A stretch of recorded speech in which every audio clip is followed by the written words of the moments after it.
السلام عليكم ورحمة الله وبركاته. ازيكم حبايبي؟ عاملين ايه؟ مكملين مع بعض سلسلة فيديوهات المناهج التعليمية. النهاردة ان شاء الله هنشتغل من منهج جريد 3، منهج الصف الثالث. وصلنا لليسن 3 يونت 8، الدرس الثالث من الوحدة الثامنة. الدرس بتاع النهاردة مهم جدا جدا، هنتكلم عن الفونكس. درس سهل جدا وجميل، نسمع الفيديو لحد الاخر.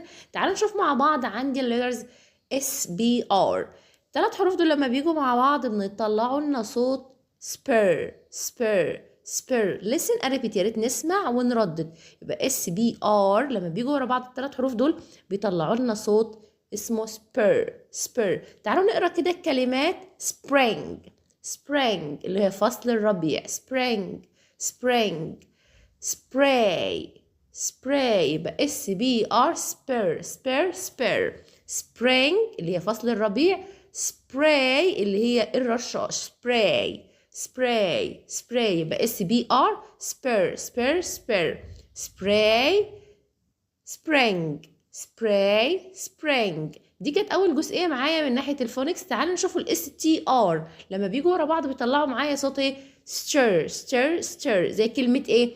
street street strawberry strawberry strawberry اللي هي الفراوله. street بمعنى شارع. يبقى اس تي ار stir stir stir stir stir stir. street strawberry اللي هي فراولة. straight اللي هي خط مستقيم أو باتجاه مستقيم. والاي جي اتش هنا عندي الجي والاتش سايلنت، بقول straight straight straight. هنقرا مع بعض الجزئية دي تاني. يبقى الاس تي ار بتطلع لنا صوت stir stir stir، زي كلمة street strawberry straight والجي والاتش سايلنت. دي جزئيه الفونكس اللي عندي النهارده من lesson 3 يونت 8. تعالوا نشوف في جزئيه مهمه قوي اسمها الرايتنج سكيلز. ايه الرايتنج سكيلز دي؟ when we write a paragraph، لما نيجي نكتب باراجراف بنعمل ايه؟ قال لك اول حاجه في نقاط هامه جدا هنتكلم عن الباراجراف to have a capital letter at the beginning of every sentence. يعني ايه الكلام ده؟ قال لك كل جمله بنيجي نكتبها في الباراجراف لازم نبدأها بكابيتال ليترز. يعني ايه؟ اول حرف عندي من كل جملة بكتبه في الباراجراف لازم يكون كابيتال. دي اول نقطة معايا في الرايتنج سكيلز اللي هي مهارة كتابة الباراجراف. زي ايه مثلا السنتنس دي؟ عندي spring is my favorite season، فصل الربيع هو فصلي المفضل. يبقى اول نقطة عندي في how to write a paragraph ان انا I must write a capital letter at the beginning of every sentence. كل جملة بتكتبيها في الباراجراف او بنكتبها في الباراجراف لازم تبدأ معايا بحرف كابيتال. ده نمبر 1. طيب نمبر 2، to have a period. to have a period يعني يبقى عندنا نقطة في نهاية السنتنس. يبقى لو دي جملة هننهي كل جملة لازم نحط في آخرها period يعني نقطة. to have a period at the end of the sentence or question. لو question عندي طبعا هحط له question mark، ولو عندي اسلوب تعجب هحط exclamation mark اللي هي عبارة عن واحد وتحت منه نقطة. يبقى number 1 في how to write a paragraph اول حاجة الفيرست لتر من every sentence must be capitalized. الحرف الاول لازم يكون كابيتال.